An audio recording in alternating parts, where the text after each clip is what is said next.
Aha, başlayaq dərsimizə. Bundan öncəki dərsimizdə biz sizinlə öyrəndik, deməli, informasiyalarımızı, hansı informasiyaları, ilkin anlayışlar haqqında hər şeyi. Mən sizə test göndərmədim ki, yəni ilkin anlayışlara aid olan bütün məlumatları yadınızda saxlaya biləsiniz və bu prosesi dərindən öyrənə biləsiniz. İndi sual verirəm. Kimin harda problemi var, nəyi eləyə bilmədik, nəyi başa düşə bilmədiksə, buyurun suallarınızı verin. Biz həmin suallarınız ətrafında sizə cavablar verək. Yəni kimdə harda problem qaldı? Yəni birinci dərsimiz ilə bağlı nə çatışmamazlığımız, nə əksikliyimiz var. Aha,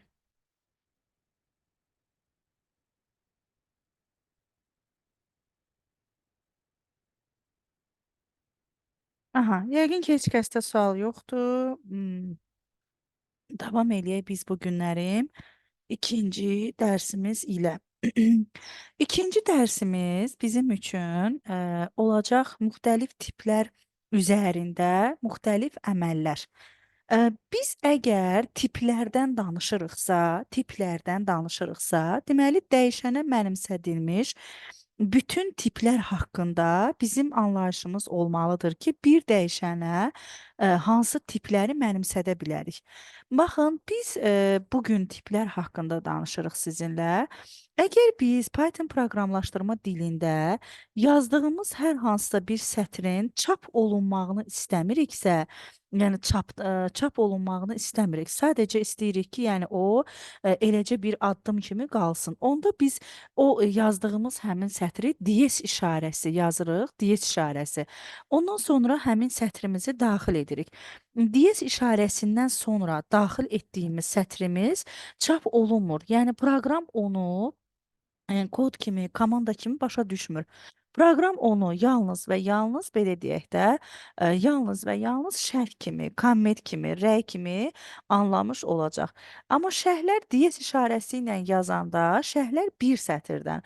Ancaq sizin şərhlərimiz çox sətirlidirsə, yəni çox sətirlidirsə, onda 3 dənə açılan dırnaq və 3 dənə bağlanan dırnaqdan, yəni belə biz bu vəziyyətdə 3 açılan və bunun ortasında məlumatlarımızı yazıb, eyni zamanda 3 bağlayandan istifadə edə bilərik. Yəni bu vəziyyətdə ifadə edilməsi mümkündür. Yəni 3 açılan şərhdən istifadə etməyimiz məqsədə uyğundur.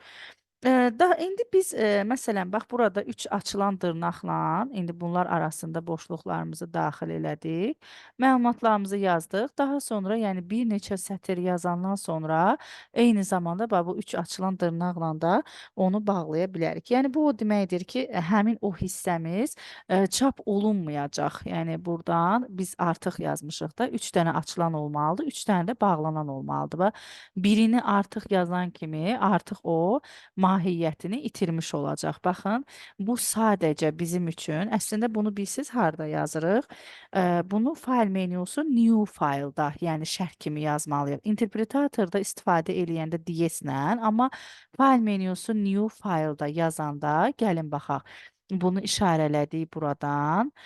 Kopyalayaq eyni bu sətrimizi və gətirək fayl menyusu new file'da bunu daxil edək. Baxın bu vəziyyətdə yazdıq burada. Artıq bu burada bizim üçün şərh rolunu oynamış olacaq. Adətən də burada 3 açılanla başladıq. Məlumatları aşağı sətirdə yazırıq və yenə də aşağı sətirdə bağlamış olacağıq. Bax strukturumuz bu vəziyyətdə olacaq. Bu hissəmiz aydın oldumu? 3 dənə dırnaq işarəsi açılan, 3 dənə dırnaq işarəsi bağlanan olacaq çox sətirli şərhlər əlavə etmək üçün. Ancaq biz bir sətirdən və qısa sətirli nəzərdə tutmuşuqsa, o zaman isə diyet işarəsindən istifadə edə bilərik. Amma biz 3 sətirli 3 dənə dırnaqda verdikdə 3 dırnağı yazırıq. Daha sonra növbəti sətrə keçirik. Rəyimiz nədirsə, cümləmiz nədirsə onu əlavə eləyirik. Daha sonra isə dırnağımızı 3 dənə dırnağı bağlayırıq. Bu bizim çox sətirli şərhlər yazmaq üçün istifadə olunan komandamızdır. İndi biz sizinlə öyrənirik dəyişənə mənimsədilən tiplərdən. Biz müxtəlif dəyişənlər əlavə edirik. Məsələn, A dəyişəni. A dəyişəni bərabərdir. Təsəvvür eləyək, yazmışıq 5. 5 burada bizim hamımızın bildiyi tam ədəddir. Yəni adi biz riyaziyyatda da bütün bu tam ədədləri adlandırırıq deməli, tam ədədlər. Məsələn, 10, 20, 50, 140. Yəni bax Pythonda da tam ədədlər var. B dəyişəni bərabərdir. Təsəvvür eləyək, yazmışıq 5.2. Python proqramlaşdırma dilində tam və kəsr hissələr biri-birindən vergül ilə yox, nöqtə ilə ayrılmış olacaq. Yəni 5 tam onda 2-dir demiş olarıq. C dəyişəni bərabərdir. Dırnağın içərisində yazılan ifadələr. Bir dırnağın içərisində simvollar yığınağından ibarət hərflərdir. Yəni hərflər yığınağından ibarət olan məlumat da yazıla bilər və yaxud da hərf və rəqəm də yazıla bilər və yaxud da ki, yalnızca rəqəmlər də yazıla bilər. Dırnağın içərisində yazılan bütün ifadələr olacaq deməli sətr tipi. Buna deyirik STR, yəni sətr tipi olmuş olacaq. Daha sonra D dəyişəni bərabərdir. Məsələn, 3 plus 6V yazmışıq. 3 plus 6V yazmışıq. Bax, burada 3 plus 6V olacaq bizim üçün kompleks ədədlər. Düzdür, mix səviyyəsində, abituriyent səviyyəsində kompleks ədədləri biz elə çox görməsək də, amma bunu anlayış olaraq bilmək lazımdır. 3 burada tam hissə, V yazılan hissə isə xəyali hissə olmuş olacaq. Daha sonra məsələn K bərabərdir, yazmışıq true. True məntiqi kəmiyyətdir. Məntiqi kəmiyyətlər yalnız 2 qiymət ala bilər. Bir true, bir də false. Yəni true yazmışıqsa, ondan başqa bir dənə də false yaza bilərik. Yəni qalan məntiqi kəmiyyətlərin başqa qiymətləri yoxdur. Daha sonra biz yaza bilərik, məsələn, siyahının içərisində ədədlər. Məsələn, siyahı deyəndə burada düzbucaqlı mötərizənin içərisində yazılanlar nəzərdə tutulur. Y dəyişənindən əvvəl A, B, C, D, K-nın dəyişənlərinə bir qiymət mənimsətdik. Amma Y dəyişəni siyahıdır. Siyahı o deməkdir ki, həmin siyahının içərisində müxtəlif qiymətlər öz əksini tapa bilər. Məsələn, burada tutalım ki, 9 yazdıq. Ondan sonra əlavə elədim salam sözünü. Yəni bax bu vəziyyətdə ifadə edə bilərik. Siyahı list olmuş olacaq. List adlanır və listin elementləri, siyahın elementləri düzbucaqlı mötərizənin içərisində yazılır. Bir dənə də var. Yumru mötərizənin içərisində yazılan. Yumru mötərizənin içərisində yazılan isə sıra olmuş olacaq. Sıra ilə listin fərqləri yəni var, amma sıra ya MİQ ya da abituriyent səviyyəsində qəbullarda görmürük. Ondan sonra var bizim üçün çoxluq. Çoxluq isə düzbucaqlı mötərizənin içində yox, bəzəkli mötərizə deyirik. Bəzəkli mötərizənin içərisində əlavə olunmuş olacaq. Siyahılar haqqında informatika sinif kitabının da adı çəkilir, amma onlar üzərində əməllər yenə də qəbullarda qarşımıza çıxmayan bir anlayış olmuş olacaq. Daha sonra bizim burada sizə çatdırmadığımız hansı oldu? Deməli, tiplərimizin bir dəyişən ala biləcəyi qiymətlərin hər birinə toxunduq. İndi gəlin yoldaşlar, biz indi bunların tiplərinə baxaq. Əgər biz A dəyişəninə mənimsədilmiş ifadənin tipini bilmək istəyiriksə, o zaman type-dan istifadə edirik. Məsələn, type A yazan kimi A dəyişəninə mənimsədilmiş ifadənin tipi ekrana çap olunmuş olacaq. Bu tip olacaq int. Yəni ona görə də baxın bax bu vəziyyətdə yazılan ədədlər tam ədədlər adlanır. Onlar Python proqramlaşdırma dilində integer tipindəndir. Integer sözünün qısaldılmışı kimi də int yazılmış olacaq. Klass isə burada tiplərin hər birinin yığışdığı sinif var. Yəni klass sinifdir. Həmin sinifdən inti çıxardır ki, bizə. Yəni 5-ə mənim 5-in tipi integerdir. Deməli bütün tam ədədlərin tipi integer olmuş olacaq. Növbəti biz B dəyişəninə baxmaq istəyirik. B dəyişəni tam və kəsr hissədən ibarət bir ədəddir. Bütün tam və kəsr hissədən ibarət olan ədədlərimiz, məsələn B yazdım. Bütün tam və kəsr hissədən ibarət olan bütün ədədlərimizin tipi olacaq float. Baxın bax float olmuş olacaq. Növbəti biz type yazdıq, tutalım. Type yazıram C dəyişəni. C dəyişəni dırnağın içərisində yazılan bütün ədədlər, sətirlər, Yəni dırnaq işarələrinin ortasında nə yazılırsa, onların tipi string olacaq, amma biz ona STR, yəni sətr tipi deyirik. Yəni onlara simvol tipi deyirik. Onlar sanki bizə hərfləri ifadə etmiş olacaq. Daha sonra məsələn type tutalım D yazırıq. D dəyişəni kompleks ədədlər olmuş olacaq. Baxın, kompleks ədədləri ifadə etmiş olacaq. Kompleks ədədlər. Onda baxın, bax, bu ekrana kompleks çıxartmış olacaq. İndi bunlar hər biri üzərində məlumatları sizə çatdıracağıq. Daha sonra biz yazırıq, məsələn, type komandası, type və yazıram K dəyişəni. K dəyişəni iki dənə mümkün qiyməti var, true və ya false. Biz indi K yazanda onun tipi olacaq bool tipi. Bool tipinin iki dənə mümkün qiyməti var, true və ya false ekranı çıxartmış olacaq. Daha sonra biz type yaza bilərik sizinlə. E dəyişəni. E dəyişəni siyahın içərisində olan elementlərdir. Siyahın, yəni düzbucaqlının içərisində qeyd olunanlardır. Bu da olacaq list. Baxın, ekrana listi çıxartmış olacaq. Növbəti biz yazırıq daha sonra type. Type yazdıq, fərz eləyək ki, P dəyişəni. P dəyişəni bizim üçün sıra adlanacaq. Amma onun Pythonda adı tuple kimi getmiş olacaq. Tuple kimi yazılır. Sonra biz ən sonuncu baxa bilərik type R dəyişəni. Bu isə çoxluq olmuş olacaq. Yəni seti ekrana çıxartmış olacaq. Tiplərimizi bir daha təkrarlayaq. Deməli, bir klass sinifinə aid olan ifadələrin ekrana tiplərini çıxartdıq. Bu tiplərimiz hər biri ekranda görsənir. Bir daha təkrarlayaq. Bütün tam ədədlər olacaq int tipi, int olacaq. Tam və kəsr hissədən ibarət olan ədədlər olacaq float. Dırnağın içərisində yazılan məlumatlar, yəni istər 2 dırnaq, istərsə də bir dırnağın içərisində yazılan bütün məlumatlar olacaq STR. Tam və xəyali hissədən, yəni əgər həmin birləşmədə J varsa, onda bu olacaq kompleks ədədlər. Bu true və ya false qiyməti alan məntiqi kəmiyyətlərdir. List siyahı olacaq. Siyahın elementləri hər zaman düzbucaqlı mötərizənin içərisində yazılır. Bir siyahıda müxtəlif tipdən elementlər daxil edə bilərik. Daha sonra bu tuple bizim üçün olacaq yumru mötərizənin içərisində, set isə bəzəkli mötərizədə əks olunmuş olacaq. Biz əgər burada tiplərimizi bir daha buradan qeyd edirəm, yəni yadımızda qalsın deyənə. Buradan birinci yazmışıq int, növbəti float, ondan sonra yazırıq, baxın, bax, str, daha sonra daxil edirəm kompleks, bax, diqqətli olaq burada, kompleks, ondan sonra bool yazdıq, ondan sonra listimizi daxil elədik, daha sonra sıra daxil elədik və çoxluq daxil etmiş olduq. Bax, bu bizim tiplərimizdir. Bir tipdən o biri tip üzərində müxtəlif əməliyyatlar aparmaq mümkündür. Məsələn, biz öyrənə bilərik ki, görəsən integer tipində təqdim olunan ədədi aşağıdakı tiplərdən hansına çevirə bilərik? Yəni bir tipdən başqa tipə keçməyə baxırıq. Baxın yoldaşlar, o zaman necə olur? Təsəvvür eləyə A bərabərdir 4 yazmışam. Siz bilirsiniz ki, A dəyişəninə mənimsədilmiş 4 qiyməti hal-hazırda integerdir.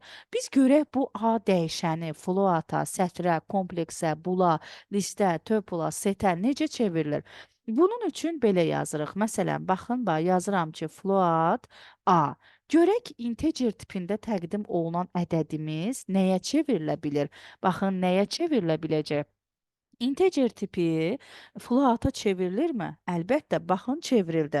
4.0. Deməli, integer tipində təqdim olunan ədədi asanlıqla floata çevirə bilərik. Olacaq 4.0.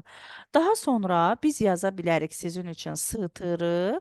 Məsələn, yazdım A. Str A yazanda integer tipində təqdim olunan ədədi sətr tipinə çevrilə bilərik. Deməli, oldu dırnaqda. Növbəti başqa birinə baxırıq. Gəlir kompleksə. Deməli, kompleks yazdıq. Kompleks yazdım A. O zaman bizim üçün 4 plus 0 olmuş olacaq. Deməli, hələlik integerimiz float, sətr və kompleks tiplərinə çevrilə bildi. Gəlirik bul tipinə. Bulda gəldim bul A yazdım. Əgər bulda biz sıfırdan başqa mənfi və yaxud da müsbət hansısa bir ədədlər daxil etmişiksə, onun nəticə olaraq ekrana çap olunacaq, true çap olunmuş olacaq.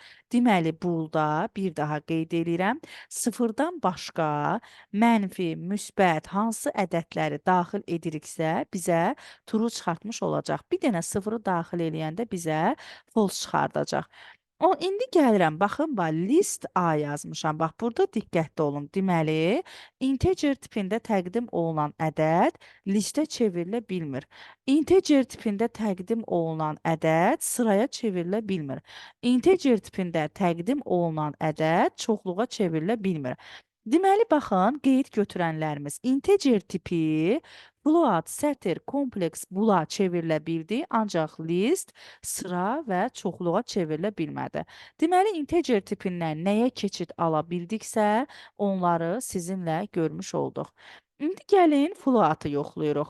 Kiminsə sualı olanda ya mikrofonunu açıb sual versin, ya da ki, əlini qaldırsın və yaxud da chat bölməsinə yazaraq suallarınızı verə bilərsiniz. İndi dəyişənə tam və kəsr hissədən ibarət bir ədəd mənimsətdim. 4.5. İndi floatı çevirməyə başlayacağam. Məsələn, biz floatı integerə çevrilə bilərikmi? Float A yazırıq. Bizim üçün çıxardacaq tam hissə, yəni 4-dür. Bu yuvarlaqlaşdırma deyil ha. Sadəcə A dəyişəninə mənimsədilmiş ədədin tam hissəsini bizə çıxartmış olacaq. Yəni 4-dür. Daha sonra yazıram STR-A. Görək bizim baxın STR-A yazdıq. Float tipində yazdığımız ədəd sətr tipinə çevrilirmi? Əlbəttə çevrilir. Dırnağın içərisində 4.5 olacaq. Deməli, float tipində yazdığımız ədədimiz kompleksə çevrilirmi? Yenə də çevriləcək. Tam ədədimiz orada olacaq tam hissə, xəyali hissəni isə özü 0 daxil etmiş olacaq. Əgər biz bul A yazsaq, bunu bayaq qeyd elədim, sıfırdan başqa mənfi, müsbət, tam, kəsr hansı ədədlər daxil ediriksə, onların həmsində turunu çıxartmış olacaq. List A yaza bilərikmi? List A yazdıq, ekrana xəta çıxardacaq. Eyni zamanda Turple A yazdım, ekrana xəta çıxardacaq. Eyni zamanda set A yazdım, ekrana xəta çıxartmış olacaq. İnşallah ki, bu da aydın oldu. Deməli, float tipi integer, sətir, kompleks bula çevrilə bilir, amma list, sıra və çoxluğa çevrilən zaman xəta verir, səhv verir ki, bu mümkün deyil. Növbəti A bərabərdir, sətr tipi yazıram. Burada 3 dənə anlayış izah eləyəcəm. Bax, yadınızda saxlayın. Necə ki, burada sətr tipində bir dəyişənə həm ədəd mənimsətdim, həm hərf mənimsətdim, həm də hərflə ədəd mənimsətdim. Burada da sətr tipində üçünü də yoxlayacağıq. Birinci, baxın, salam yazmışam. Baxın, hərflər yığınağı mənimsətmişəm.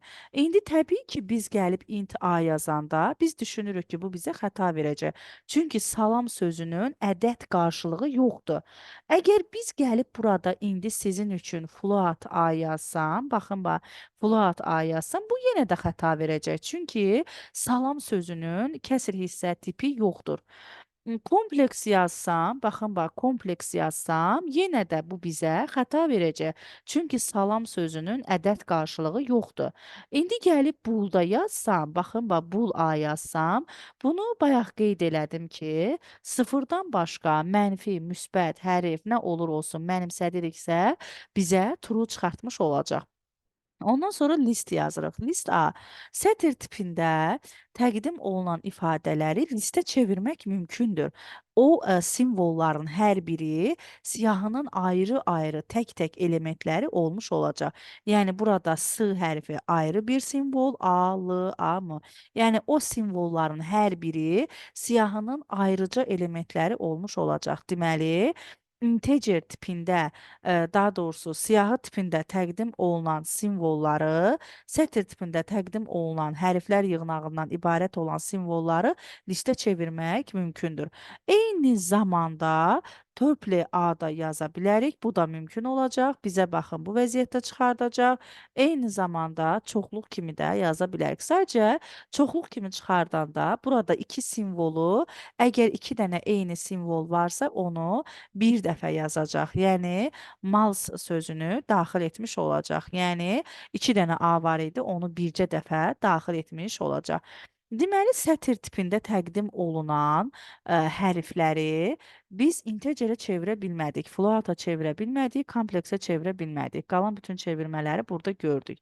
Əgər mən A bərabərdir, indi yalnızca rəqəmlər yığnağından ibarət olan hərflər daxil, rəqəmlər yığnağından ibarət olan simvollar daxil etmişəmsə, dırnaqda, sətirdə, onda bunu int A yazsaq mümkündür, heç bir problem olmadan çevirəcək. Eyni zamanda float A yazsaq heç bir problem olmadan çevirəcək. Daha sonra kompleks A yazsam çevirəcək. Eyni zamanda bool A yazsam çevirmiş olacaq. Eyni zamanda list A yazsam yenə də çevirəcək. Eyni zamanda turple A yazanda yenə də çevriləcək. Eyni zamanda set A yazanda yenə də çevirmiş olacaq.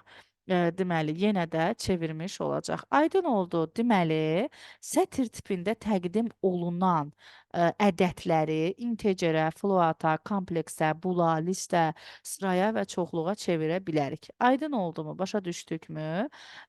Turani müəllimə, yox, o qayda deyil. Yəni sadəcə orada proses necə gedir? Orada setdə, yəni setdə təqdim olunan ədədləri başqa qayda ilə düzür. Yəni o həmişə axırdan əvvələ doğru düzür qaydası deyil. Sadəcə onlar arasında başqa qanuna uyğunluq var. Daha sonra davam edirik. İndi A dəyişəninə mənimsədirəm. Yenə sətr tipi, amma içində rəqəm və hərflər yazıram. Bayaq təkcə rəqəmlər yazıb yoxladıq, təkcə hərflər yazdıq. İndi həm hərf, həm rəqəm olanda nəyə çevrilə bilər? Aydın məsələdir ki, int A bizə xəta verəcək. Yenə də float A bizə xəta verəcək. Daha sonra kompleks A bizə xəta verəcək. Əlimizdə olacaq. Məsələn, bool tutalım, yazdıq A, bu da bizə true qaytaracaq. Əgər siz diqqət elədinizsə, indiyə qədər bir dənə bütün çevrilmələri qəbul eləyən bool idi. Daha sonra keçid aldıq, bool'u yazdıq. Ondan sonra list A yazıram, list A. List A problem olmayacaq, çevirəcək. Eyni zamanda töple A yazanda da heç bir problem olmayacaq, çevrilmə mərhələsi baş verəcək. Ondan sonra set, yəni A yazacağam, yenə də heç bir problem olmadan çevirmə baş vermiş olacaq.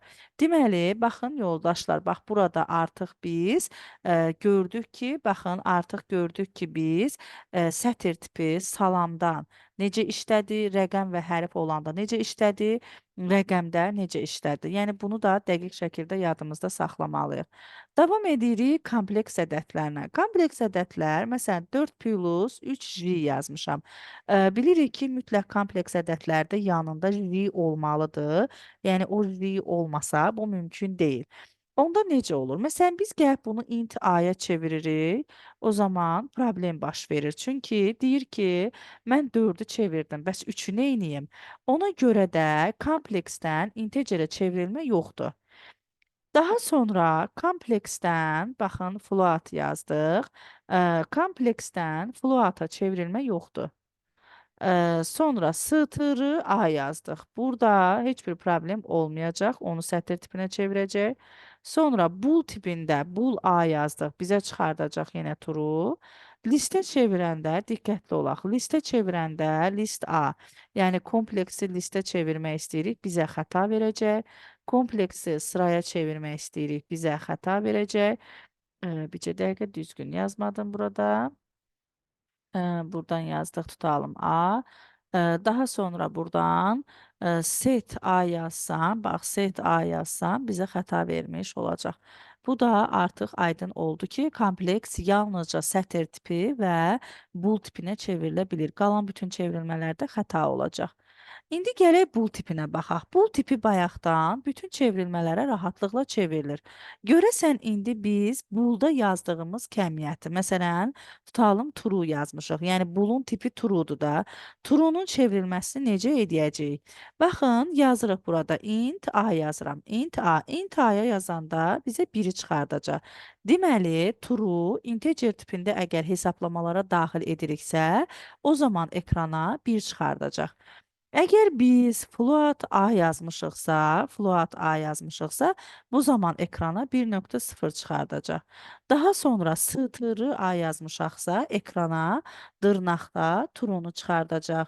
Ondan sonra biz gəlirik, kompleks daxil edirik. Baxın, kompleks A yazmışıqsa, ekrana 1 plus 0 çıxardacaq. Daha sonra list yazmışıqsa, list A yazmışıqsa, o zaman bizə xəta verəcək. Eyni zamanda digərləri də bizə xətanı qaytarmış olacaq. Enter vurduq, xəta oldu. Setdə də, set A yazanda da yenə də xəta olmuş olacaq. Deməli, bul tipi listə, tuple və setə çevrilə bilməyəcək. Gəldik listə. Məsələn, A bərabərdir, yazmışam 4, 3, 5. Yəni, ixtiyari bir ədədlər daxil eləmişik. Əgər int A yazırıqsa, baxın, int A yazırıqsa, bu bizə xəta verəcək ki, çevrilə bilmir. Yəni, list bir dənə int A yazıb, onu integerə çevrilə bilmərik. Eyni zamanda float A yazsam, yenə də xəta verəcək. Eyni zamanda str A yazanda bu zaman biz xəta almayacağıq. Yəni dırnağın içərisində həmin o siyahıda olan elementləri görmüş olarıq. Daha sonra gəldik buradan kompleks yazırıq. Kompleks bizim üçün aydın məsələdir ki, deməli komplekslə yazanda ekrana xətamızı çıxartmış olacaq. Əgər bool A yazmışıqsa, bu bizə true'nu çıxartmış olacaq. Tupleyə çevirə bilərikmi? Yəni siyahını sıraya çevirə bilərikmi? Mümkündür. Eyni zamanda bunu çoxluğa da çevirə bilərik. Baxın, enter vurduq, çoxluğa da çevriləcək. PS olduqda necə olacaq? False-da integerdə 1 çıxardacaq, integerdə 1 çıxardacaq. Deməli, false-u soruşurdunuz da. Burada integerdə 1 çıxardacaq, floatda 0.0, false-da dırnaqda false yazılacaq, kompleksdə 0 plus 0 j olacaq, digərləri isə bizə xəta verəcək. Yəni, false-da da 0 kimi ifadə olunmuş olacaq. Daha sonra biz hər hansı bir sıra yaza bilərik. Məsələn, A bərabərdir. Tutalım, yazıram. 4, təsəvvür edək, 3 sıranın 2 elementi var. Əgər bunu biz int A yazsaq bizə xəta verəcək. Eyni zamanda float A yazsaq bizə xəta verəcək. Str A yazsaq bizə xəta verməyəcək. Yəni həmin ifadəni dırnağın içində yazacaq. Kompleks yazmış olsaq, kompleks A yazsaq xəta olacaq. Bool bilirsiniz ki, true qaytarır. Yəni yeganədir ki, bir dənə sıfırdan başqa qalan hər şeydə true qaytaracaq. Ondan sonra var burada list tutalım ki, yazdıq list, A yazdıq. Həmin elementləri list şəklində təqdim edəcək. Set isə həmin elementləri çoxluq şəklində təqdim etmiş olacaq. Ən sonuncu gəldik çoxluğumuza. Təsəvvür edək ki, çoxluğun çevrilməsi.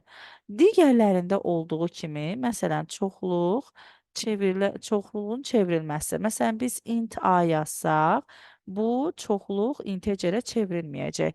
Eyni zamanda, baxın, float A yazsaq, bizə yenə də çevrilməyəcək. İndi str A yazanda həmin o A dəyişəninə mənimsədilmiş sətri dırnağın içərisində göstərir. Kompleks A yazsaq, yenə də xəta olacaq.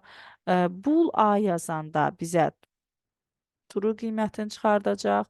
List A yazsaq, burada təqdim olunan elementləri siyahıda göstərəcək. Tuple A yazsaq, burada təqdim olunan elementləri sırada əks etdirmiş olacaq. Bax, bu bir tipdən başqa tipə keçərkən baş verən proseslər idi. Yəni, hansılarda çevrilmə mümkün oldu, hansılarda çevrilmə mümkün olmadısa, onu əyani şəkildə sizinlə görə bilərik. Təsəvvür eləyək, baxın, bax, burada yazmışam A, B və C yazmışam. A, B və C yazmışam. A, vergül, B, vergül, C. Ondan sonra burada yazmışam 4, təsəvvür eləyək 9 və 7 yazmışıq. Əgər mən burada, məsələn, bildiniz ki, print tutalım ki, print yazdım ki, A, B, C. Bax, belə bir şey yazmışam da. İndi enter vuranda 4, 9, 7 çıxdı.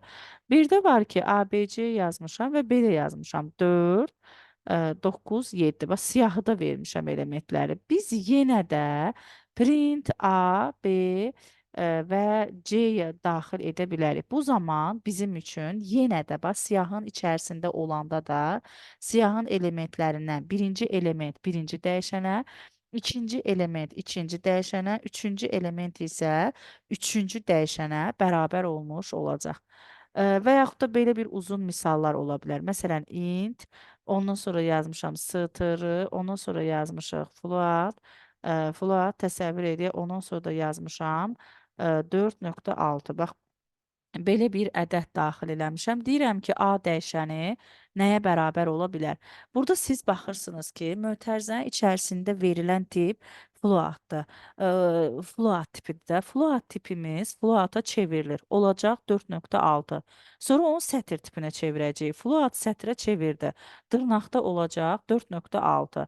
İndi dırnaqda verilən tipin integerə çevrilməsi. Biz belə yazan kimi xəta qaytaracaq bizə. Niyə görə? Bax, bizdə xəta haradadır? Gəlin, bax, mən onu sizə aydın şəkildə göstərim. 4.6 yazdıqda, düzdürmü? Bax, burada heç bir problem yoxdur. 4.6 çıxdı. İndi sığtırı 4.6 yazıram. Baxın, burada da problem olmayacaq. Bax, problem buradadır. Integer dırnaqda 4.6.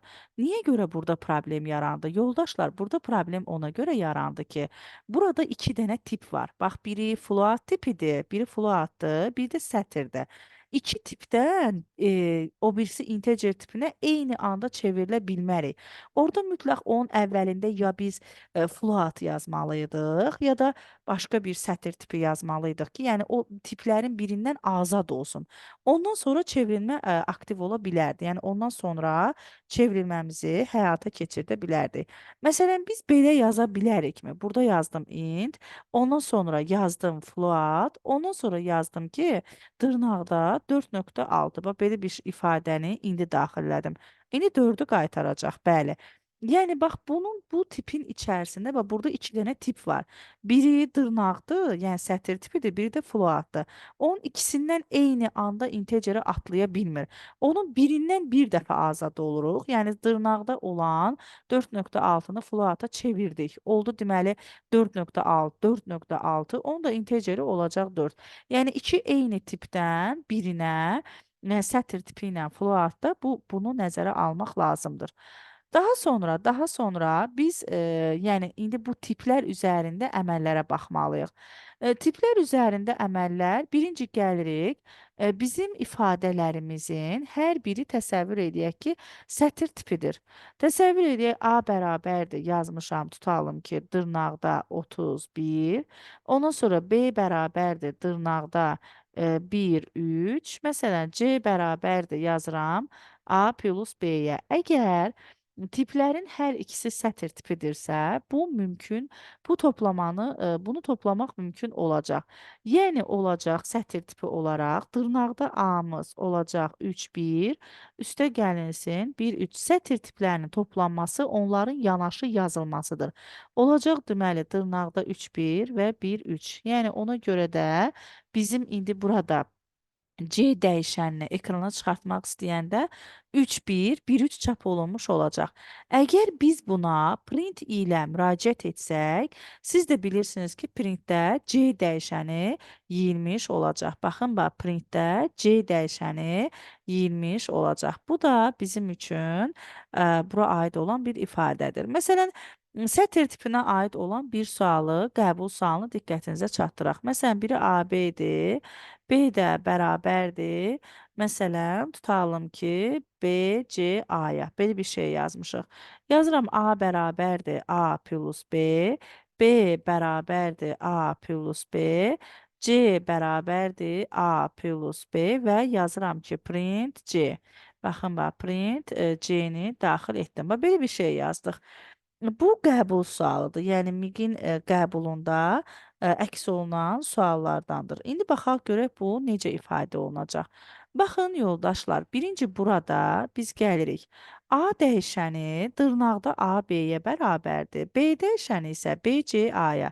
Deyir ki, A bərabərdir A üstəgəl B-yə.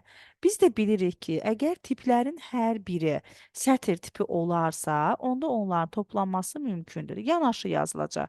Birinci A plus B yazıldığına görə birinci A-nın qiymətləri AB, sonra B-nin qiymətləri BCA yazılmış olacaq. Deməli, artıq A dəyişəni öz qiymətini dəyişdi oldu AB, BCA. Biz bunu silirik. Baxın, A-nın köhnə qiymətini silirik və yaddaşlarda qalır bu. Sonra keçdik aşağıya. B bərabərdir A plus B-yə. İndi A-nın qiyməti, baxın, bizim üçün budur. A, B, B, C, A budur. B dəyişəninin qiyməti isə B, C, A-dır. Deməli, artıq B dəyişəninin qiyməti də dəyişmiş oldu. Daha sonra deyir ki, C bərabərdir A plus B-yə. İki sətrin toplanması mümkündür. Onların yanaşı yazılması olacaq. Burada gəlirəm, onda C bərabər olacaq bizim üçün A, B, C, A. Baxın, bax, bu A. Ondan sonra B dəyişəninin qiyməti onun yanında yazılması. A, B, B, C, A, B, C, A. Bax, bu vəziyyətdə ifadə edə bilərik. Və salam, gəldik burada deməli, biz C dəyişəninə vuranda həmin bu ifadəmizin dırnaqsız ekranda çap olunduğunu görə bilərsiniz. Deməli, yoldaşlar, 2 dənə sətr tipinin toplanması mümkündür. Yəni, ümumiyyətlə, sətr tiplərinin toplanması mümkündür. Sətr tiplərinin toplanması printə də təsir edir. Yəni, printdə də çox böyük rolu var onun. Bax, diqqətli olaq. Gəlirəm burada, təsəvvür eləyə baxın, gəldim burada, yazıram ki, print. Burada indi sizin diqqətinizə bir şey çatdı. Məsələn, dırnaqda yazmışam ki, şagirdlərin, məsələn, şagirdlərin sayı, sonra bərabərdir və dırnağı bağlamışam. Vergül, yazıram ki, tutalım ki, 50. 50, belə bir şey yazmışam. 50, lap bir dənə də dırnaqda yazıram. Nəfərdir, dırnağı bağlayıram. Amma 50-dən sonra mütləq vergül qoymağı unutmayın. Bax, belə bir şey daxil eləmişəm. Yoldaşlar, printdə dırnağın içərisində nə veribsə, o dırnaqsız çap olunur. Bax, orada şagirdlərin sayı dırnağın içərisindədir, düzdürmü? O dırnaqsız çap olunacaq. Vergülə görə boşluq 50 olduğu kimi yazılacaq. Vergülə görə boşluq və nəfərdir sözü dırnaqsız yazılmış olacaq. Baxın, bax, bizim ifadəmiz bu vəziyyətdə ekrana çap olunacaq. Tutalım ki, yazmışam A bərabərdir 50. B bərabərdir 2 yazmışam. İndi belə eləyirəm. Print. Yazıram ki, dırnaqda A qüvvət 2 bərabərdir. Belə bir şey yazmışam. Buranı bağladım. Sonra vergül. Yazıram ki, A qüvvət 2. Sonra vergül. e, Yazıram ki, məsələn, bərabərdir. Yəni, belə yazaq, dir. Belə yazaq. Tutalım, belə bir şey yazdım. Yoldaşlar, baxın. Biz dırnağın içərisində nə yazmışıqsa, onlar elə olduğu kimi də çap olunacaq. Yəni, A üstü qüvvət 2 bərabərdir yazmışıq. Bu elə olduğu kimi, yəni, bax, belə A qüvvət 2 çap olunacaq. Sonra, bax, bu vergülə görə boşluq A üstündə 2. A-nın 2 dəfə öz-özünə vurulması olacaq. Deməli, 2500. Sonra bir dənə də boşluq və dir sözünün ekranda yazıldığını görə bilərik. İndi biz enter düyməsinə vursaq, baxın, eyni bu ifadəni ekranda görmək mümkündür. Deməli, biz öyrəndik ki, printin içərisində dırnaqlı nə isə olanda, o ekrana dırnaqsız çap olunur və olduğu kimi, yəni dırnağın içərisində yazılanlara müdaxilə yoxdur. O necə yazılıbsa, o vəziyyətdə də ifadə olunmuş olacaq. İki sətr tipinin toplanması haqqında məlumatlar verdikdən sonra, iki sətr tipinin başqa bütün əməliyyatları bizə xəta qaytarmış olacaq. Baxın, məsələn, A vurulsun B, xətadır A, çıxılsın B, xətadır A, A plus B-ni yazırıq, A çıxılsın B yazaq, A, çıxılsın B xətadır. Sonra A tam bölmə B xətadır. A qalıq B xəta olmuş olacaq. Yəni tipləri eyni olan sətr tipi üzərində yalnız və yalnız toplama əməliyyatını həyata keçirmək mümkündür. Tiplərdən biri sətr, biri ədəd olarsa, onlar arasında yalnız vurma əməliyyatı mümkün olacaq. Diqqətlə yadınızda saxlayın. Tiplərdən biri sətr, biri isə adi integer tipində ədəddir təsəvvür edək. O zaman necə yazırıq? Baxın yoldaşlar. Təsəvvür edək A bərabərdir yazmışam. Dırnaqda 23. Məsələn, B də bərabərdir yazmışam 4. Bilirsiniz ki, burada B integer tipində olan bir ədəddir. 23 isə dırnaqda yazılmış bir ifadədir. O zaman biz A vurulsun B yaza bilərik. 23-ün 4-ə vurulması, sətrin ədədə vurulması həmin sətrin ədəd qədər təkrarlanmasıdır. Yəni 23-ün 4 dəfə təkrarlanması. Əgər mən yazmışamsa ki, dırnaqda Azərbaycan sözü və vurulsun 6 yazmışamsa, onda bu zaman bizim üçün Azərbaycan sözünü 6 dəfə təkrarlamış olacaq. Yəni dırnağın içərisində nə yazırıqsa, onu ədəd qədər təkrarlanması nəzərdə tutulmuş olacaq. Sətrin ədədə vurulması mümkündür. Sətr və ədəd üzərində başqa bütün əməliyyatlar xəta rolunu oynamış olacaq. Aydındırmı bura qədər? Başa düşdükmü? Keçid alaq növbətçisinə. Sətr tipimiz haqqında bu qədər. İndi keçək siyahıya. Siyahı bilirik ki, A bərabərdir. Məsələn, yazmışam. Tutalım ki, siyahıda 4 yazmışam. İndi gəlirik burada. Məsələn, B də bərabərdir. Yazmışam 3. Məsələn, 2, 1. Biz hər ikisi, əgər hər dəyişənə mənimsədilmiş tiplərin hər biri əgər siyahı tipidirsə, əgər siyahı rolunda oynayırsa, onda biz burada onları toplaya bilərik. Onların toplanılması sadəcə iki siyahının yanaşı yazılmasına aid olmuş olacaq. Yəni onlar sadəcə və sadəcə yanaşı yazılacaq. Yəni başqa heç bir əməliyyat yoxdur orada. Sadəcə onlar bir siyahının içərisində yanaşı qeyd olunmuş olacaq. Biz indi buraya vurduq. Baxın, birinci A plus B yazdığımıza görə A siyahısının elementinin ardınca A siyahısının elementinin ardınca B siyahısının elementləri düzülmüş olacaq. Əgər B plus A yazılmış olsaydı, B plus A yazılmış olsaydı, o zaman isə birinci B siyahısının elementləri 3, 2, 2, daha sonra A-nın elementləri yazılmış olardı. Siyahılar haqqında, siyahılar üzərində əməlləri burada bir də geniş qeyd edəcəm. Baxın yoldaşlar, biz belə bir şey yazırıq. Məsələn, A bərabərdir yazmışam ki, siyahıda 7, 8 və 9. Ondan sonra yazıram ki, A plus tutalım ki, bax belə yazmışam. 3, məsələn 36. 2 dənə siyahının toplanması mümkündür. 2 dənə siyahının toplanması o deməkdir ki, 2 siyahı öz elementlərini birləşdirir, olur bir dənə element. Onda baxın, bax burada olacaq 7, 8, 9 və 36. Əgər biz belə yazsaq, dırnaqda, məsələn, əgər biz belə yazsaq, siyahıda 36 plus, məsələn, tutalım ki, B siyahısı, onda bizim üçün birinci 36, ondan sonra, baxın, bax, biz burada diqqətli olun yoldaşlar. Baxın, burada bax, B yazmışam, bax, bu B-ni yazmışam da burada. Onda, bax, bu siyahın içərisində B-nin qiymətini yazır. B də bir dənə siyahıdır da. Siyahının içərisində bax bu 3, 2, 2-ni daxil etmiş olacaq. Yəni sanki elə bil ki, bu siyahını əlavə elədi, bunu əlavə elədi, onları siyahıda cəmləmiş oldu. Aydın oldu. Bura qədər kimdəsə sual varmı?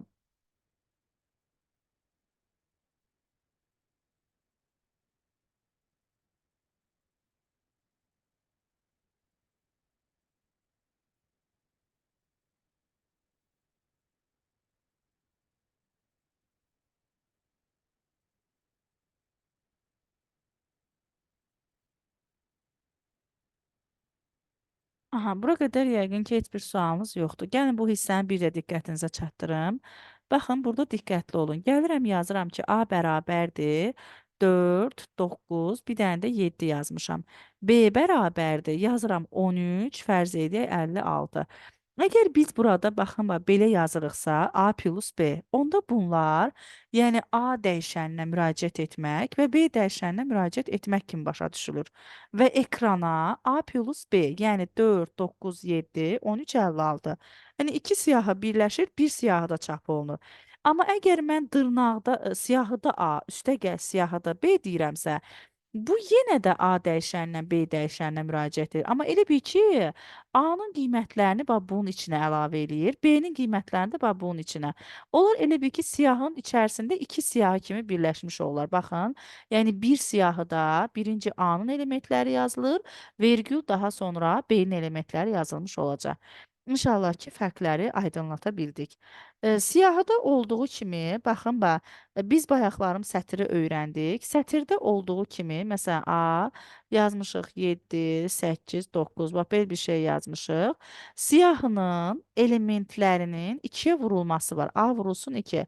Siyahının 2-yə vurulması siyahının içərisində siyahının elementlərinin 2 dəfə təkrarlanması olmuş olacaq. Bax, 2 dəfə təkrarlanması nəzərdə tutulub. Biz burada enter düyməsinə vursaq, bir siyahının elementləri siyahının içində 2 dəfə təkrarlanmış olacaq. 2 dəfə təkrarlanmış olacaq. Məsələn, biz əgər burada A vurulsun 5 yazsaq, onda siyahının elementləri bu siyahının içərisində 5 dəfə təkrarlanmış olacaq. Yəni baxın 5 dəfə təkrarlandığını görə bilərik. İndi biz enter vursaq, baxın 5 dəfə təkrarlanmış olacaq. Aydındırmı? Başa düşdükmü? Bu da belə. Siyahı haqqında danışanda burada nəyə üstünlük vermək lazımdır? Diqqətli olaq. Baxın yoldaşlar, deyirik ki, baxın burdan. Siyahı üzərində aparılan əməliyyatlarda biz sadəcə nəyi öyrəndik? Yəni, siyahının toplanılması və vurulması. Burada siyahıların dostluq münasibəti var. İndi mən ona aid bir sual yazıb, daha sonra sizə geniş izah verəcəm. Yazmışam A bərabərdir, təsəvvür eləyək 2, B bərabərdir, yazmışam, təsəvvür eləyək, siyahıda 4 yazmışam. Burada yoldaşlar, əgər A bərabərdir B yazmışam, ondan sonra A plus bərabərdir 1 yazırıq. Məsələn, B tutalım, vur, bərabərdir 2 yazıram. Və təsəvvür eləyək A plus bərabərdir, təsəvvür eləyək yazmışam 96. Sonra A bərabərdir, tutalım ki, A bərabərdir, tutalım yazmışam 3, 2, üstə gəlinsin A, belə bir şey yazmışam. B bərabərdir, məsələn, B plus dırnaqda yazıram, fərz eləyək 2, daha siyahıda belə. İndi deyirəm ki, print A siyahısı çap olunsun və vergül B siyahısı çap olunsun. Bax, belə bir şey yazmışıq və ekrana belə çap olunub. Bu necə alınır? Diqqətli olaq. Baxın yoldaşlar, A bərabərdir, siyahıda 2 yazmışıq. B isə bərabərdir, siyahıda 4 yazmışıq. Burada A bərabərdir B yazanda onlar elə bil ki, dostlaşırlar, dostluq münasibəti qururlar. Ondan sonra əgər A plus B plus A vurulsun B vurulsun A nöqtə B nöqtə kimi hər hansısa bir əməliyyatlar, yəni A-da gedirsə B-yə də aiddir, B-də gedirsə A-ya da aid olmuş olacaq. Ona görə də gəlirik. Baxın, burada A plus yazılıbdır. Deməli, dostluq münasibəti başladı. A plus, B plus, A ulduz, B ulduz, C nöqtə, B nöqtə kimi əməliyyatlar varsa, onda hər ikisinə aid olur. A bərabərdir B deyəndə, yəni A bərabər olacaq, siyahıda olacaq 4-ə. Bizə deyir ki, A bərabərdir A plus 1-ə, yəni bunun açılışı belədir də, A plus siyahıda 1-ə. Burada baxın, A siyahısının elementi 4-dür də, 4-ün yanına 1 yazılacaq. Bu, A ilə B-nin dostluq münasibəti var deyənə, bu həm də B-yə aid olacaq. Növbəti bir də B bərabərdir. B vurulsun 2-dir də. Bu olacaq. B vurulsun 2. B siyahısının elementləri A siyahısının elementləri ilə eynidir. 4, 1 və 4, 1 olacaq. Bu eyni zamanda həm də A-ya bərabərdir. Daha sonra deyir ki, A bərabərdir A plus siyahıda 96. Deməli, A siyahısının elementləri 4, 1, 4, 1-dir. Onu da yanına yazırıq 96. Bu həm də B-yə bərabərdir. Baxın, artıq burada A bərabərdir yazılıb. Əgər A-dan sonra bərabərdir, B-dən sonra bərabərdir yazılırsa, onda A və B siyahısı arasındakı dostluq münasibətləri itmiş olacaq. Dostluq münasibətləri itmiş olacaq. Onda burada bizim üçün A bərabər olacaq siyahıda olan 32. Sonra deyir ki, üstə gəlinsin A. Bax, burada A-nı siyahının içərisində yazmayıb, sadəcə A yazıb. A-nın elementləri nə idi? 4, 1, 4, 1, 96. Bu sadəcə A olacaq. Yəni B-yə bərabər olmayacaq. Çünki A bərabərdir, B bərabərdir yazan kimi onlar arasında dostluq münasibətləri bitir. Növbəti gəldik burada. B bərabərdir, B plus. B-nin qiymətləri 4, 1, 4, 1, 96-dır. Yanına da 2 yazırıq, vəssalam, bu da olur B siyahısı. Deyir, birinci A siyahısını çap elə, daha sonra B siyahısını yanında çap eləmiş olacaq. Kiminsə bura qədər sualı varmı? Başa düşdükmü? Qaranlıq qalan nə isə varmı?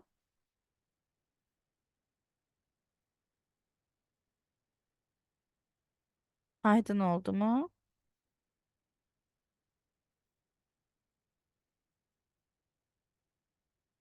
Yəqin ki, heç kəsdə sual yoxdur. Bir sual sizə verək, daha sonra biz davam edək növbəti anlayışımız ilə. Yazırıq burada. Baxın, deməli, indi yazıram. A bərabərdir 4. Daha doğrusu belə bir şey yox. Bir dənə də yazaq. Gəldim burada. A bərabərdir dırnaqda, siyahıda 3. B bərabərdir yazmışam 9-a. Yazıram ki, A bərabərdir B-yə. B vurulsun bərabərdir 2. A tutalım ki, vurulsun bərabərdir 1.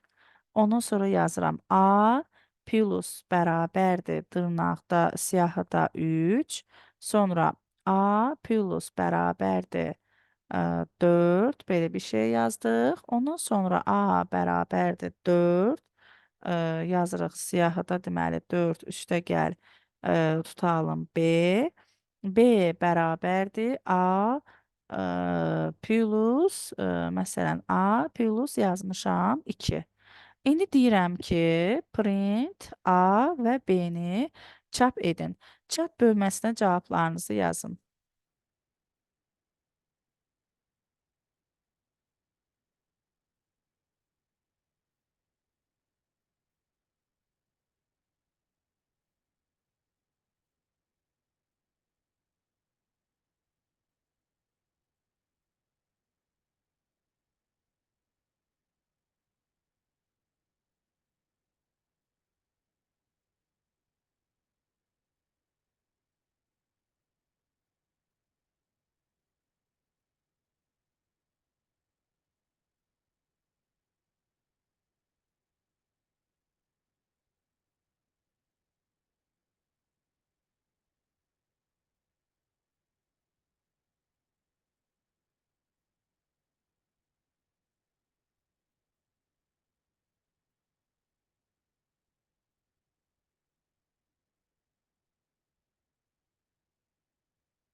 Ha.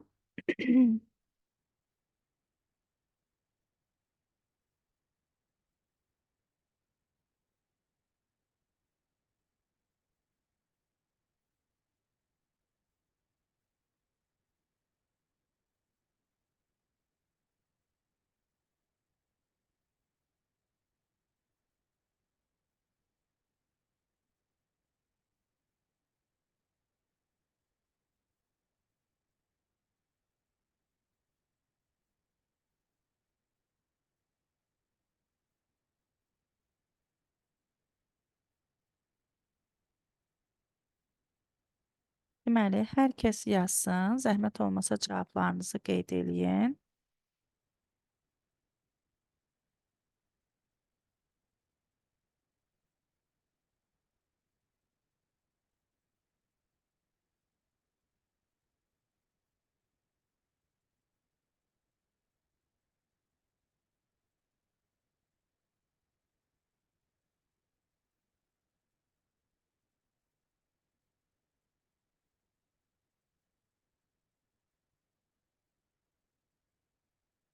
Hər kəs cavablarını yazsın, zəhmət olmasa.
Yaxşı, deməli, hərə bir cavab yazdı. İndi baxaq görək kimin cavabları doğrudur, kimin cavabları doğru deyil, nələrdə problem var. Gəlin biz enter düyməsinə vuraq.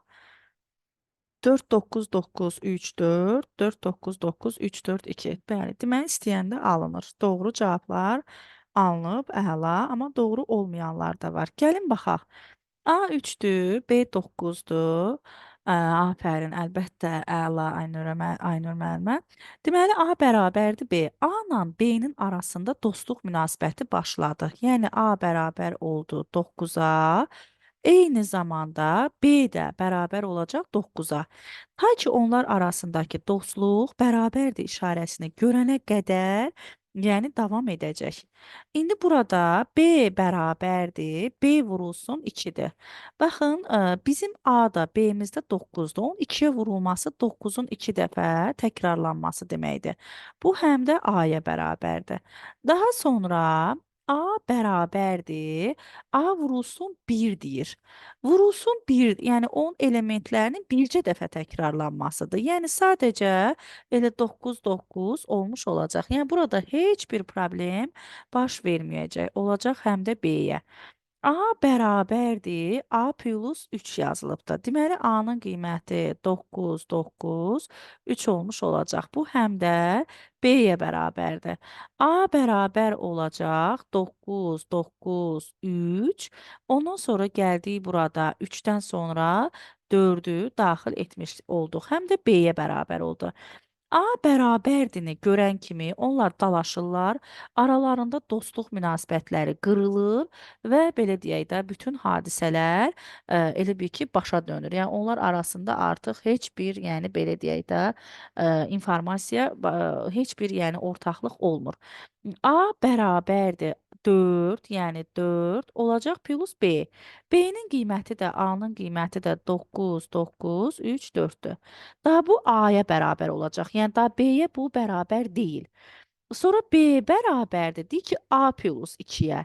A siyahısının qiymətini biz yenicə aldıq. 4, 9, 9, 3, 4. Onun da sonuna 2-ni əlavə etmiş olduq. Bəli, A siyahısı olacaq belə.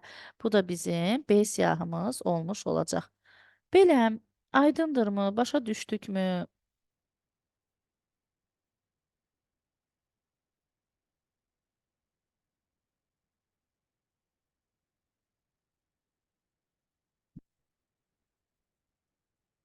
Aha, bu yəqin ki, hər kəsə aydın oldu. İndi burada bir dənə də çaşdırıcı nüans var. Gəlin onu da diqqətinizə çatdıraq.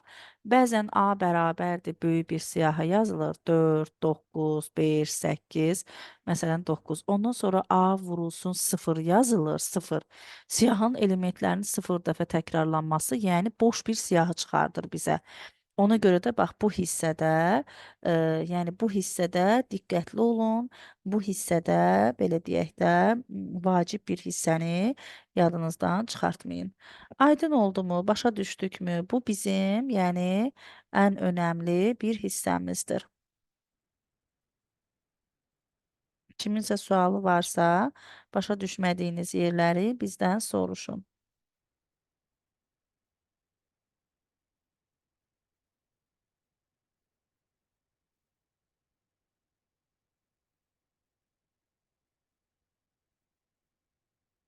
Aha, yaxşı, davam eləyək o zaman. Deməli,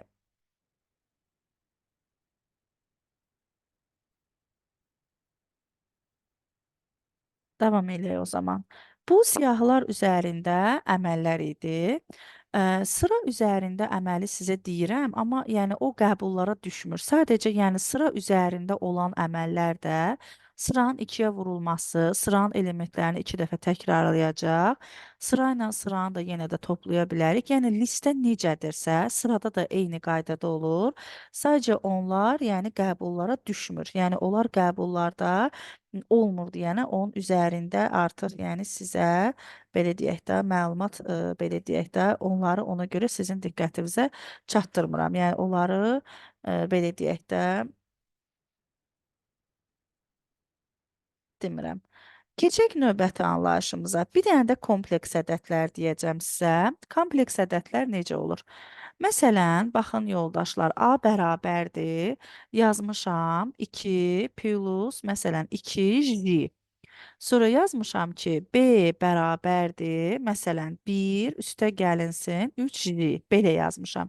Bax, burada A plus B mümkündür. Yəni, A plus B o deməkdir ki, həmin o kompleks ədədlərin toplanılması mümkün olmuş olacaq. Olacaq deməli, tam hissə ilə tamı toplayır, xəyali hissə ilə xəyalin. Onda 1-in üstünə 2 gələndə 3, 2-nin üstünə də 3 gələndə olacaq 5. Deməli, olacaq 3 plus 5j. Burada belə deyək də, burada tamla tam toplanılır, xəyali ilə də xəyali toplanmış olacaq. İndi bunun çıxılması da mümkündür. A minus B. 2-dən çıxacaq 1-i, olacaq 1. 2-dən də çıxacaq 3-ü, olacaq o da 1. Yəni 1 çıxılsın, 1J. Oradakı çıxma işarəsi mənfidə alınandır. Bunu başa düşürsüz yəqin. Bir də bunların vurulması var. Yəni A vurulsun, B yaza bilərəm. A vurulsun, B yazanda bu da mümkündür. Bəs bu necə alınır? Gəlin buna baxaq. Bax, bəs bu necə alınır? Gəlin buna baxaq. Burada olacaq 2 plus 2J vurulsun 1 plus 3J. Baxın yoldaşlar, burada birinci 2-ni tək-tək vururuq. Olacaq 2 vurulsun 1, 2, üstə gəl. 2 vurulsun 3, olacaq 6J. 2J vurulsun 1, olacaq J, 2J. 2J-ni 3J-yə vuranda olacaq 6J kvadratı. J kvadratı bizə mənfi 1-i qaytarır. Yəni, harda J kvadratı görürsünüz, onun yerinə mənfi 1 yazırsınız. 2 plus 6J ilə 2J-ni toplayırıq 8J. Burada da çıxılsın olacaq 6. Niyə görə 6? J kvadratına biz mənfi 1-i yazmış olarıq. J kvadratına mənfi 1-i yazırıq ona görə. Aydın oldumu? Yəni J kvadratının yerinə mənfi 1-i daxil etmiş olacağıq. Ona görə də burada olacaq bizim üçün mənfi 4 üstə gəlsin 8J. Yəqin ki, aydın oldu. Bu da bizim kompleks ədədlərimiz. Gəldik bul tiplərinə. Yoldaşlar, bul tipimiz, məsələn, bax 4 vurulsun true yazmışıq. Bu ekrana 4 çıxardacaq. 4 plus tutalım true yazmışam. Bu ekrana 5 çıxardacaq. Və yaxud da 4 çıxılsın true yazmışam. Bu ekrana 3 çıxardacaq. Yəni, məntiqi kəmiyyətlər ədədlərlə birləşib qarışa bilər. Məsələn, 4 təsəvvür eləyin ki, qalıq yazmışam true. Bizə 0 çıxardacaq. 4-ün 1-ə bölünməsindən alınan qalıq 0. 4, məsələn, tam bölmə yazmışam true. Bizə çıxardacaq 4-ü. İndi yoldaşlar, bunu false ilə baxaq. Məsələn, 4 üstə gəlinsin, false olacaq 4.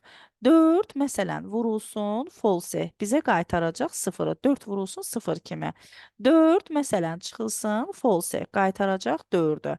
4 məsələn, qalıq indi burada false 0 olduğuna görə 4-ün 0-a bölünməsi mümkün deyil deyənə bizə xəta vermiş olacaq. Bax, bizə xəta qaytarmış olacaq. İndi enter düyməsinə vurduq, bizə xəta qaytardı. Onda aydın məsələdir ki, 4 tam bölmə false yazanda biz yenə də xəta almış olarıq. Bunu nəyə görə aldıq? Çünki bunu almağımızın səbəbi bizim nəyə görə idi? Daxil elədiyimiz ədədlərimiz sıfıra bölmə mümkün olmadığına görədir. Yəni sıfıra bölmə əməliyyatı mümkün olmadığına görə baş vermiş olacaq. Ümid edirəm ki, bu da sizin üçün aydın bir nümunədir. Bu da false üzərində baş verilən əməliyyatı ifadə etmiş olacaq. Aha, daha sonra keçid alaq, deməli nəyə? Artıq tiplər üzərindəki əməllərimiz, yəni kifayətdir. İndi keçək sətr tiplərində separated və and modullarına, separated modullarına və end-ə. Deməli, biz sənədi çap edərkən bir separated modulu ilə rastlaşırıq, bir də end ilə. Bir də baxın end ilə. Separated tamamilə fərqli işləyir. Məsələn, tutalım, gəldim, yazdım burada dırnaqda A, dırnaqda B, dırnaqda C, daha sonra dırnaqda D və yazmışam separated bərabərdir, yazmışam ulduz. Baxın, bax, separated bərabərdir, yazmışam ulduz. Bax, belə bir şey yazmışam. Yadınızda saxlayın ki, separated yalnız və yalnız elementlərin arasındakı vergüllərdə işləmiş olacaq. Bax, yalnız və yalnız elementlərin arasındakı vergüllərdə işləmiş olur. Onda baxırıq ki, burada elementlərin arasındakı vergüllərdə biz nədir bizim elementlərimiz? Baxın, bax, iki elementin arası, iki elementin arası, iki elementin arası. Amma bax, bu sonuncu vergül iki elementin arasında deyil deyənə orada istifadə eləyə bilməyəcək. Deməli, A-dan sonra, bax, bu vergülə görə separated öz ulduzunu yerləşdirdi bura. B-dən sonra separated bu vergülə görə öz ulduzunu yerləşdirdi bura.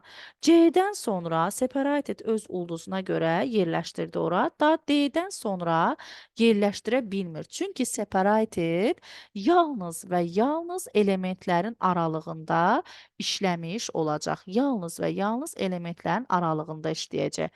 Biz separated'ə hansı simvolu yazırıqsa yazaq, onu elementlərin arasında, məsələn, yazıb çıxartmış olacaq.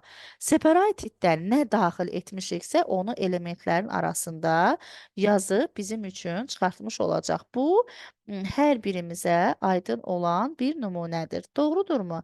Onda burada, baxın, biz enterə vursaq, bu dəfə elementlərin arasında separateddə olan 5-ləri daxil etmiş olacaq. Bu bizim, yəni belə deyək də, sətirlərdə bu vəziyyətdə çap olunacaq. Bir də var ki, end modulu, end. İndi hər ikisini birlikdə də izah eləyəcəm.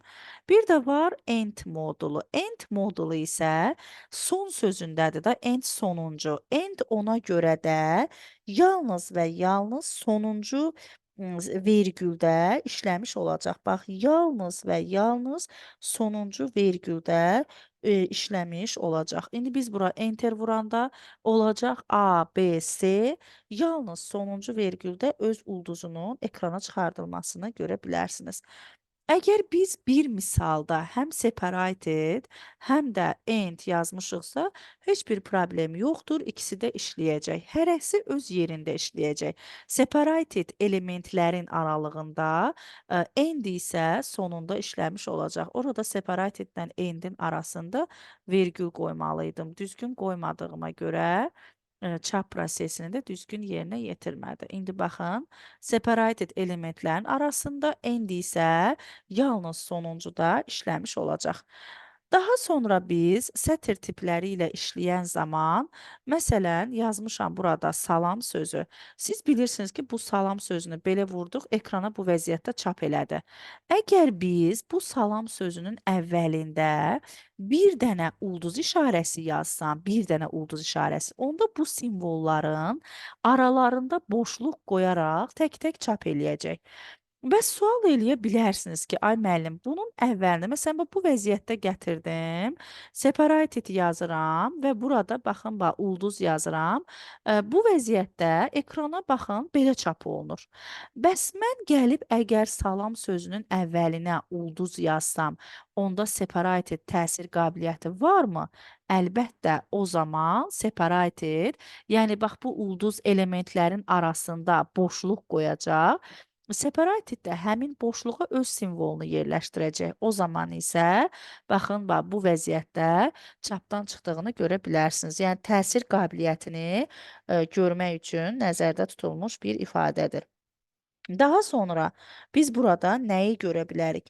Baxın yoldaşlar, mən tutalım yazmışam ki, burada çox sadə bir qaydada təsəvvür eləyək ki, yazmışam.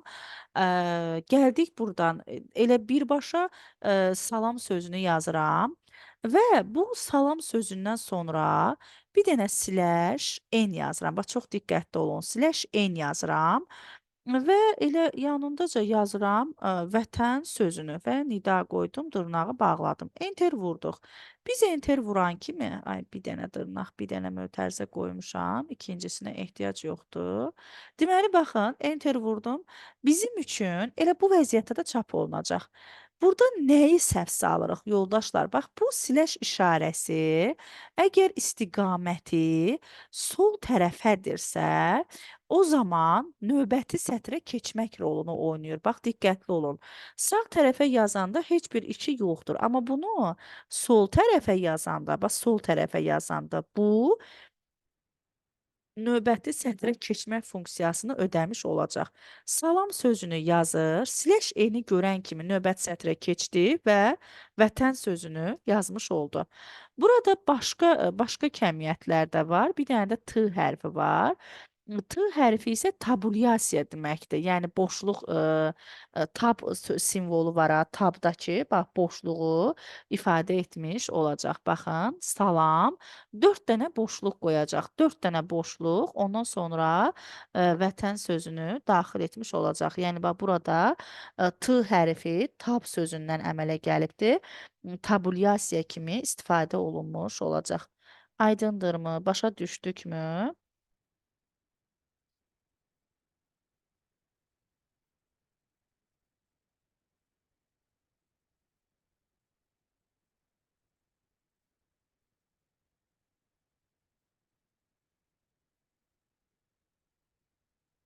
Bu da yəqin ki, hər birinizə aydın oldu.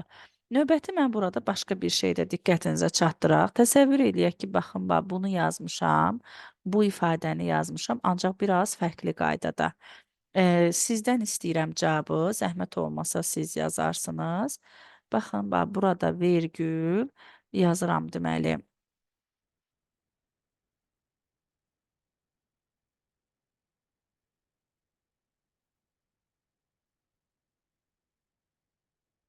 Hə, zəhmət olmasa yazın cavabınızı, görək nə alırıq.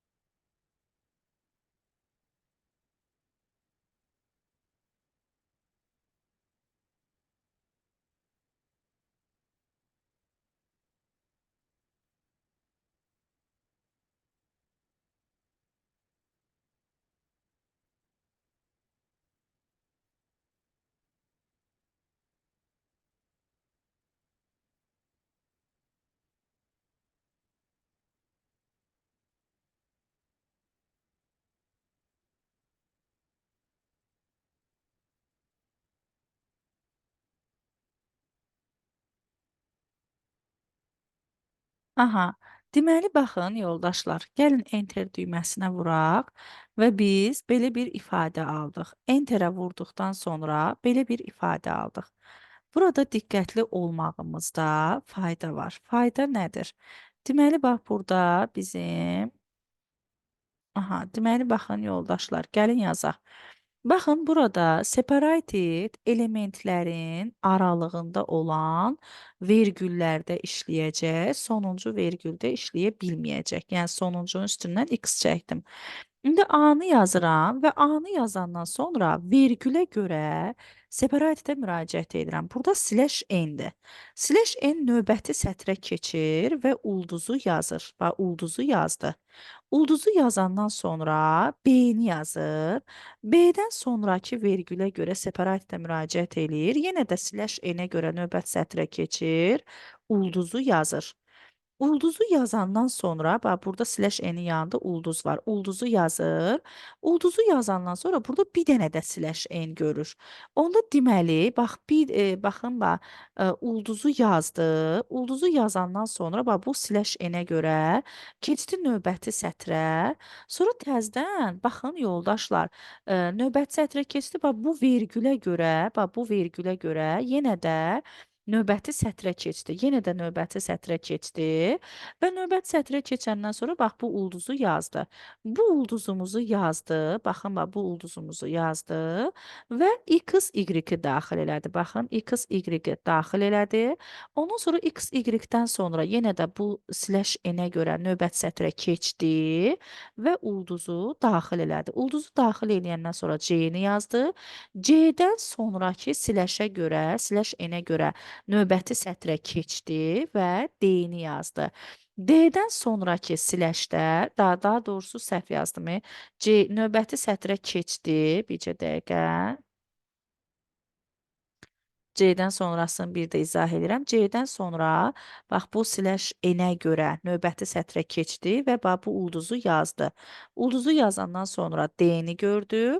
D-dən sonraki vergüldə artıq slash n işləməyəcək. Aydındır? Baxın, artıq yəni separated işləməyəcək. Deməli, çapımız bu vəziyyətdə həyata keçirilmiş olacaq. Aydın oldumu? Başa düşə bildikmi? Keçid alaq növbəti hissəmizə. İndi deməli, kimin harda sualı varsa ya chat bölməsinə yazın, ya da mikrofonu açın, mikrofon ilə bildirin.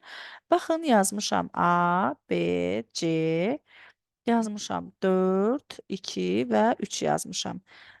Yazıram ki, print A plus B plus C vergül yazmışam. End bərabərdir dırnaqda plus işarəsi. Sonra bir dənə də yazmışam. Print dırnaqda A vurulsun 3 yazmışam. Yenə də yazmışam. End bərabərdir ulduz yazmışam. Aşağıdan bir də yazıram. Print dırnaqda A plus B yazmışam. A plus B yazmışam. Artıq burada end yazmıram. Print dırnaqda A plus dırnaqda B yazmışam. Sonra vergül yazıram end bərabərdir. Tutalım ki, bax belə bir işarə. Ondan sonra yazmışam print tutalım ki, A vur B deməli vur 3, ondan sonra heç nə. Vəssalam, bax bu vəziyyətdə. Bunu biz ekrana çap eləsək, bizə qeyri-adi, yəni bizim xəyal eləmədiyimiz cavabları ekrana çıxardacaq. Yəni baxın, bax bunun cavabları olacaq burada. Niyə görə belə çıxardır? Gəlin buna baxaq.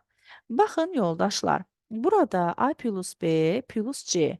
A-nın qiyməti 4-dür, B-nin qiyməti 2-dir, C-nin qiyməti 3-dür. Üçünün cəmi bizə qaytaracaq 9-u.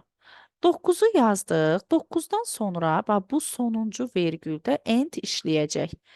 Endin həm də xassiyyəti odur ki, deyir ki, məndən aşağıda çap olunmalı sətr varsa, yəni məndən aşağıda print varsa, həmin sətri mənimlə eyni yerdə yaz. Yəni endin belə xassiyyəti var. Bu da enddən sonra print sətri var deyənə bu sətirdə alınan nəticələr birinci sətirdə alınan nəticələrin davamında yazılmasını istəyir. Bax bu end. A vurulsun 3. Sətrin 3-ə vurulması, sətrin ədəd qədər təkrarlanması olacaq. Üç dəfə A-nı yazdıq. Bax, üç dəfə A-nı təkrarladıq. Ondan sonra bax bu yenə də end, bax bu sonuncu vergüldə end öz simvolunu işlətdi. Ondan sonra daha uje bax bu end, baxın bax bu end aşağıdakı printin özü ilə eyni sətirdə yazmağını tələb eləyir. Dırnaqda yazılmış ifadə dırnaqsız çap olunur. Yəni sadəcə A plus B. Artıq burada end olmadığına görə biz çapımızı növbəti sətirdə yazacağıq. Çünki burada end yoxdur ki, növbəti sətri onunla eyni sətirdə yazaq. Ona görə də artıq burada bax bu sətirdə A plus B 2 dənə sətrin toplanması mümkündür. Olacaq A, B. Bu 2 dənə sətrin toplanmasıdır. Sonra burada bax bu sonuncu vergüldə endin simvolunu yazırıq. Siləşi yazdıq.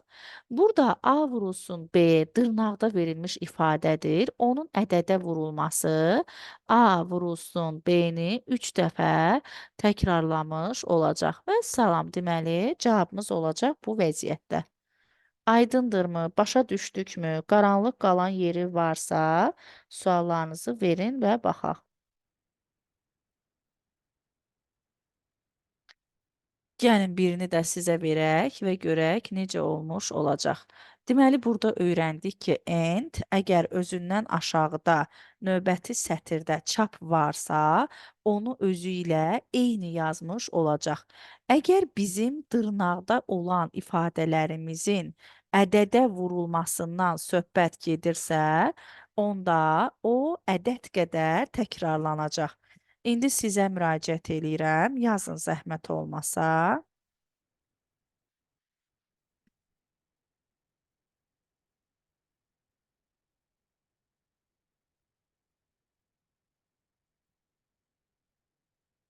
Sətrin ədədə vurulması idi. Baxın yoldaşlar, axı biz qeyd elədik ki, dırnaqda yazılan ifadənin ədədə vurulması həmin o sətri 3 dəfə təkrarlayacaq. İfadə belə idi.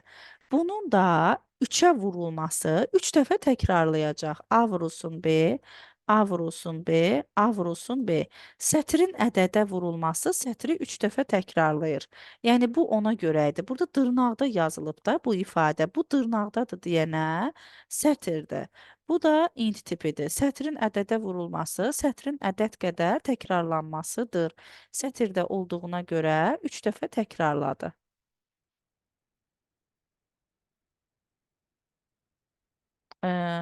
Baxın yoldaşlar.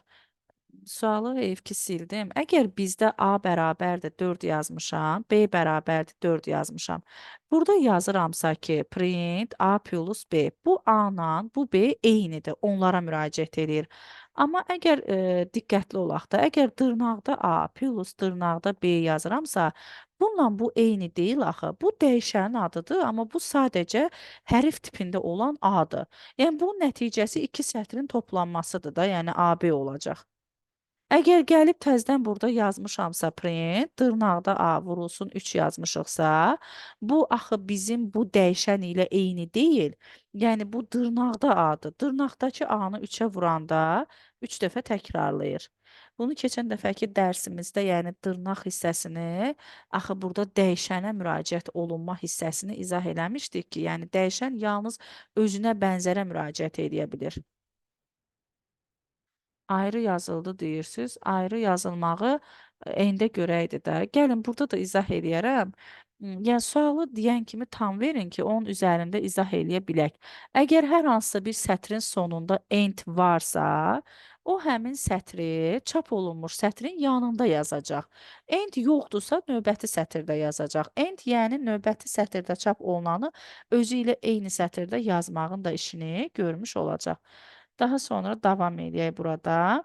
İndi burada təkrar bir də izah eləyərik. Yaranmış suallarınızı verərsiniz. Silməyəcəm sualı.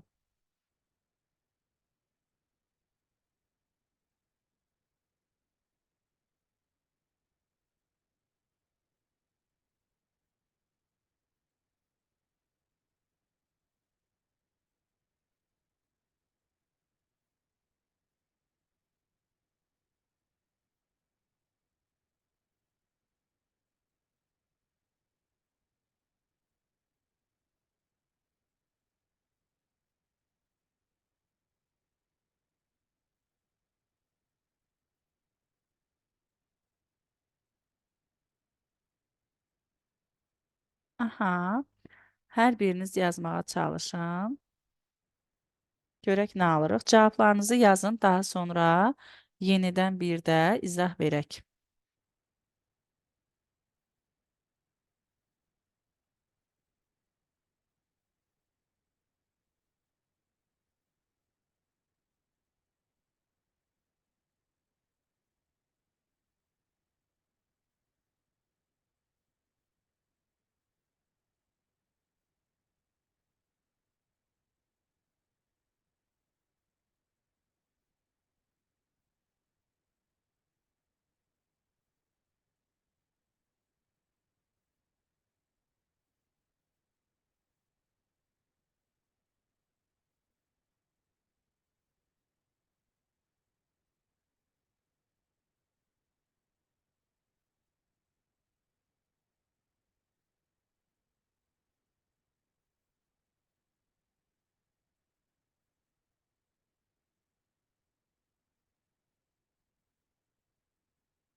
Aldıqmı cavablarımızı?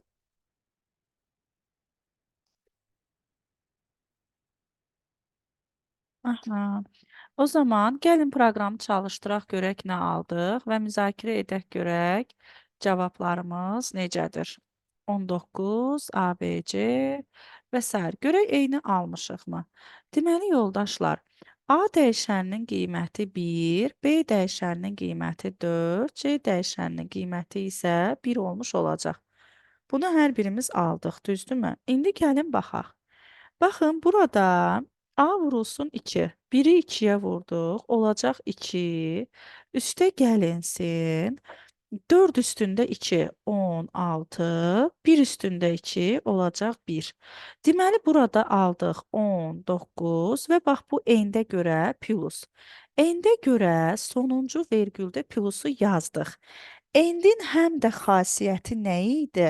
Baxın, endin həm də xasiyyəti ondan ibarət idi ki, bu sətirdən aşağıda sətir varsa, çap olunacaq sətir varsa, onu öz yanında yazsın. Burada da var da, bax bundan sonra sətir var. Və sətirdə nə yazılıb? Dırnağın içərisində A plus B plus C. Bu A, dırnağın içərisində yazılan A plus B plus C bunlara müraciət edə bilmir. Onlar sətr tipindədir, amma bu dəyişəndir. Ona görə də dırnaqda yazılan ifadə elə olduğu kimi çap olunacaq. Və artıq burada end yoxdur deyənə biz növbəti sətrə keçirik. Yəni daha end yoxdur da ki, çap olunacaq sətirləri birləşdirsin. İndi keçdik burada. Deyir A plus C vurulsun B-yə. Baxın, A plus C dırnaqda olan ifadədir. Onun B-yə vurulması, B-nin qiyməti 4-dür. Sətrin ədədə vurulmasıdır. Sətrin ədədə vurulması sətri ədəd qədər təkrarlayacaq. A plus C, A plus C, A plus C, A plus C. 4 dəfə təkrarladı. Və burada da end olmadığına görə çap olunan sətirlərin birləşdirilməsi qabiliyyəti yoxdur. Keçirik aşağıya. Aşağıya keçəndə dırnaqda A-nı olduğu kimi yazıram. Dırnaqda B, baxın bax, dırnaqda B vurulsun B. B-nin qiyməti 4-dür də. Üstə gəlinsin dırnaqda C. Burada olacaq dırnaqda A, üstə gəlinsin. Baxın, B-nin 4-ə vurulması B-ni 4 dəfə təkrarlayacaq. Üstə gəlsin C. Üçü də sətr tipidir. Üçü də sətr tipi olanda onların toplanılması mümkündür. Onlar yanaşı yazılacaq. Və burada end olduğuna görə növbəti sətirdə çap olunacaq ifadə bunun yanından yazılacaq. Yəni çap olunacaq altdakı sətr ilə birləşdirir. A-nın qiyməti 1-dir. 1 vurulsun 4-də olacaq 5. 5-i də bunların yanından yazacaq. Deməli, bu vəziyyətdə çap getmiş olacaq. Aydındırmı? Başa düşdükmü? Kiminsə sualı varsa, buyurun verin.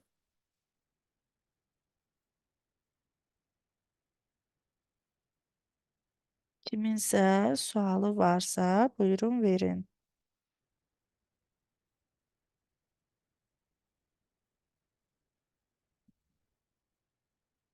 Aha, yaxşı. Dərsimiz bu qədər. Bu bizim ikinci dərsimiz idi. Növbət dəfəki dərsimizdə də inşallah yeni anlayışlar öyrənəcəyik. Bu dəfə ev tapşırığı verəcəm. Qrupa, yəni ev tapşırığı nə verəcəmsə onu inşallah atacağam. Həmin ev tapşırıqlarını işləyərik. Yəni ev tapşırığı nə verirəmsə, belə deyək də, onların hər birini qrupda paylaşacağam. Amma ev tapşırığı verdiyim testlərin həm də izahlarını da göndərəcəm. Mümkün qədər çalışın ki, testlərin izahlarını, yəni ev tapşırığı verdiyimiz testləri izahlardan yekunlaşdırasınız ki, biz daha çox dərsimizi yeni nəyisə öyrənməyə sərf edək.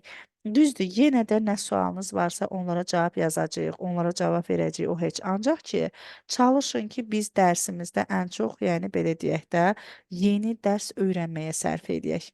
Belə, sağ olun, sağlıqla qalın. Növbəti dərsimizdə görüşmək umuduyla.